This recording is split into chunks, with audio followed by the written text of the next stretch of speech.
നമസ്കാരം. നയന ക്രിയേഷൻസിൽ ഇന്ന് എളുപ്പത്തിലും വേഗത്തിലും ഉണ്ടാക്കാൻ പറ്റുന്ന ഒരു ചോറായിട്ടാണ് വന്നിട്ടുള്ളത്. ഈ ചോറ് കഴിക്കാൻ വേണ്ടിയിട്ട് വേറെ കറിയുടെ ആവശ്യമൊന്നുമില്ല. ഒരു അച്ചാറും കുറച്ച് തൈരും ഉണ്ടായാൽ മതി.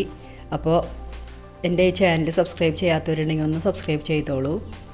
ബെല്ലൈക്കണും ഓളെന്നുള്ള ഓപ്ഷനും കൂടി ഒന്ന് മറക്കാണ്ട് പ്രസ് ചെയ്തോളൂ കേട്ടോ. അപ്പോൾ നമുക്ക് വീഡിയോയിലേക്ക് കിടക്കാം. 2 ഗ്ലാസ് ബിരിയാണി അരിയാണ് എടുത്തിട്ടുള്ളത്. അത് നന്നായിട്ട് കഴുകിയതിന് ശേഷം ഞാൻ 1 ഗ്ലാസ് അരിക്ക് 2 ഗ്ലാസ് വെള്ളം എന്നുള്ള കണക്കിൽ 4 ഗ്ലാസ് വെള്ളം ഒഴിച്ചിട്ട് കുറച്ച് സമയം ഒന്ന് അടച്ചു വയ്ക്കാം. ഈ സമയം കൊണ്ട് നമുക്ക് ബാക്കിയുള്ള സാധനങ്ങളൊക്കെ റെഡിയാക്കി വയ്ക്കാം. അപ്പോൾ അതിന് വേണ്ടിയിട്ട് 2 ഉരുളക്കിഴങ്ങ്, 1 സവാള, ക്യാരറ്റ്, പച്ചമുളക്, ഇഞ്ചി, വെളുത്തുള്ളി ഇത്രയും സാധനങ്ങൾ എടുത്തിട്ടുണ്ട്. പിന്നെ തക്കാളിയും കൂടി നമുക്ക് വേണം. മല്ലിയില, പുതിനയില എല്ലാം വേണം. ഞാനിപ്പോൾ ഇവിടെ ഇഞ്ചിയും വെളുത്തുള്ളിയും ഇതേപോലെ ചെറിയ ഗ്രേറ്റർ വെച്ചിട്ട് ഗ്രേറ്റ് ചെയ്തെടുക്കുകയാണ് ചെയ്യണത്. ഇത് നമുക്ക് അരച്ച പേസ്റ്റ് ആയാലും കുഴപ്പമൊന്നുമില്ല. ഇങ്ങനെ ചെയ്യണത് ഒന്നും കൂടി നല്ലതാണ്. അപ്പോൾ ഇത് നമുക്ക് ഇതേപോലെ ചെയ്തെടുക്കാം. കണ്ടോ, നല്ല നൈസായിട്ട് ചെയ്തെടുക്കാൻ പറ്റും. ഈ ചെറിയ ഇതിന് സ്ലൈസായിട്ട് എടുക്കാനും ഇതേപോലെ ഹോൾസ് ഉണ്ട്. കണ്ടോ, 4 ഭാഗത്തും ഹോൾസ് ഉണ്ട്. ഇത് നല്ലൊരു സാധനമാണ് കേട്ടോ. അപ്പോൾ ഇനി ബേ ലീവ്സ്, പട്ട, ജാതിപത്രി, പെരുംജീരകം, നല്ല ജീരകം, ഏലക്ക, കരയാമ്പൂവ്, പിന്നെ ഒരു തക്കോലം കൂടി എടുത്തിട്ടുണ്ട്. വീടിൻ്റെ മുമ്പിൽ കൂടെ മീൻ വിൽക്കാൻ പോകും, അതിൻ്റെ സൗണ്ടാണ് ഇപ്പോൾ ഇത് കേട്ടത്. അപ്പോൾ ഇനി ഇതെല്ലാം അരിഞ്ഞെടുത്തിട്ടുണ്ട്. ഉരുളക്കിഴങ്ങ് അരിഞ്ഞ് വെള്ളത്തിലിട്ട് വയ്ക്കണം, അല്ലെങ്കിൽ അതിൻ്റെ കളറ് മാറിപ്പോവും. ക്യാരറ്റ്, ഞാനിപ്പോൾ ഇവിടെ ക്യാരറ്റ് ഉരുളക്കിഴങ്ങ് മാത്രമേ എടുത്തിട്ടുള്ളൂ, തക്കാളിയും കൂടി.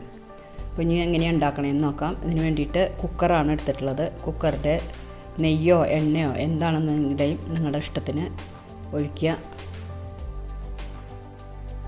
അതിന് ശേഷം ഈ നെയ്യ് ചൂടായി കഴിയുമ്പോൾ എടുത്ത് വെച്ചിട്ടുള്ള ബേ ലീവ്സ്, പട്ട, ഗ്രാമ്പു, ഏലക്ക അതെല്ലാം കൂടി ചേർത്തിട്ട് ഒന്ന് ചെറുതായിട്ടൊന്ന് മൂപ്പിക്കാം.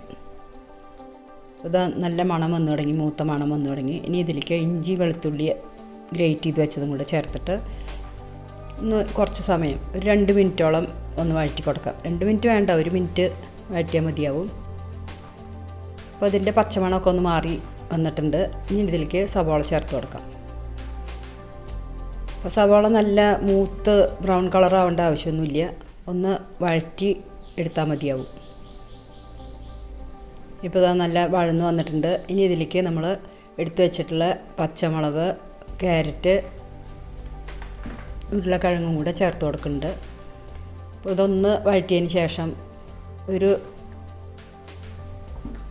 30 സെക്കൻഡൊക്കെ വഴറ്റിയാൽ മതി. അതിന് ശേഷം ഉരുളക്കിഴങ്ങ് ഇട്ട് കൊടുക്കാം. അപ്പോൾ ഇതിലേക്ക് ഗ്രീൻ പീസ്, കോളിഫ്ലവർ, ബീൻസ് ഇതൊക്കെ വേണമെങ്കിലും ചേർക്കാം കേട്ടോ. അപ്പോൾ ഇതൊന്ന് ഒരു 2 മിനിറ്റ് നേരം ഒന്ന് വഴറ്റിയെടുക്കാം.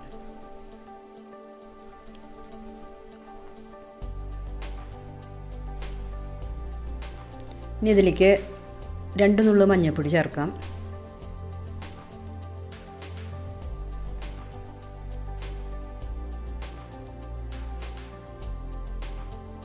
മഞ്ഞൾപ്പൊടിയുടെ പച്ചമണമൊക്കെ ഒന്ന് മാറിയിട്ടുണ്ട്. ഇനി ഇതിലേക്ക് തക്കാളി, ഒരു വലിയ തക്കാളിയാണ് ചേർക്കുന്നത്. തക്കാളിയും കൂടെ ചേർത്തിട്ട് നന്നായിട്ടൊന്ന് യോജിപ്പിക്കാം. അപ്പോൾ ഇതും ഒരു മിനിറ്റ് നേരം ഇളക്കി കൊടുക്കാം. അതിന് ശേഷം വെള്ളത്തിലിട്ട് വെച്ചിട്ടുള്ള അരി വെള്ളത്തോടു കൂടി തന്നെ ഇതിലേക്ക് ചേർത്ത് കൊടുക്കാം. ഇപ്പോൾ 1 ഗ്ലാസ് അരിക്ക് 2 ഗ്ലാസ് വെള്ളം എന്നുള്ള കണക്കിലാണ് ഞാൻ എടുത്തിട്ടുള്ളത്. ഇപ്പോൾ വെള്ളത്തിൻ്റെ അളവിനൊക്കെ ഓരോ തരം അരിക്കും വ്യത്യാസം വരാൻ സാധ്യതയുണ്ട്. ഇതിപ്പോൾ ഞാൻ സ്ഥിരമായിട്ട് ഉപയോഗിക്കുന്നതായതുകൊണ്ട് എനിക്കിതിൻ്റെ പാകം അറിയാം. അപ്പോൾ ഇന്നത്തെ വീഡിയോ ഇഷ്ടപ്പെടുകയാണെന്നുണ്ടെങ്കിൽ ലൈക്ക് ചെയ്യാനും ഷെയർ ചെയ്യാനും മറക്കണ്ട കേട്ടോ. ഇനി ഇതിലേക്ക് ഒരു ചെറുനാരങ്ങയുടെ നീര് ചേർത്ത് കൊടുക്കാം.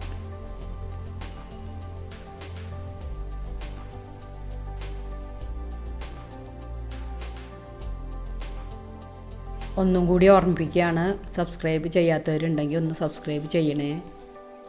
ബെല്ലൈക്കണും ഓളെന്നുള്ള ഓപ്ഷനും കൂടി ഒന്ന് മറക്കാണ്ട് പ്രസ് ചെയ്യണം കേട്ടോ. ഇനി ഇതിലേക്ക് ആവശ്യത്തിന് ഉപ്പ് ചേർത്ത് കൊടുക്കാം. ഉപ്പ് ആദ്യം കുറച്ച് ചേർത്തിട്ട് ഇളക്കി നോക്കിയിട്ട് ഉപ്പ് പാകമാണോ എന്ന് നോക്കുക. അതിന് ശേഷം പോരെങ്കിൽ കുറച്ചും കൂടി ഇട്ട് കൊടുക്കാം. ആദ്യം തന്നെ കൊണ്ടുപോയി കുറേ ഉപ്പിടരുത്. ഇനി ഇതിലേക്ക് ചേർക്കുന്നത് ഗരം മസാല പൊടിച്ചതാണ്. അതൊരു 2 നുള്ളി ചേർത്ത് കൊടുക്കാം. വീണ്ടും ഇത് ഒന്നും കൂടെ ഒന്ന് ഇളക്കിയതിന് ശേഷം ഇനി ഇതിലേക്ക് മല്ലിയില പുതിനയില ഒക്കെ ചേർത്ത് കൊടുക്കാം. പുതിനയില ഞാനിപ്പോൾ മുഴുവനായിട്ട് ഇങ്ങനെ തന്നെ ചേർത്ത് കൊടുക്കുകയാണ്. മല്ലിയില ഉണ്ടെങ്കിൽ അതും കൂടി ചേർത്ത് കൊടുക്കാം. എനിക്കിപ്പോൾ ഇവിടെ മല്ലിയില ഇല്ല. അതിന് ശേഷം ഒരു വിസിൽ വരുന്ന വരെ വേവിക്കാൻ വയ്ക്കാം. ഒരു വിസിൽ വന്നു, ഫ്ലെയിം ഓഫ് ചെയ്തിട്ടുണ്ടായിരുന്നു. ഇപ്പോൾ പ്രഷറൊക്കെ പോയി. ഇനി ഇത് തുറന്ന് നോക്കാം. ഇപ്പോൾ ഇതാ അടിപൊളി റൈസ് റെഡി ആയിട്ടുണ്ട്. അപ്പോൾ എൻ്റെ ഇന്നത്തെ വീഡിയോ ഇഷ്ടപ്പെട്ടു എന്ന് വിചാരിക്കുന്നു. ഇനി അടുത്ത വീഡിയോയുമായിട്ട് വീണ്ടും കാണാം. എൻ്റെ ചാനൽ കണ്ട എല്ലാവർക്കും നന്ദി, നമസ്കാരം.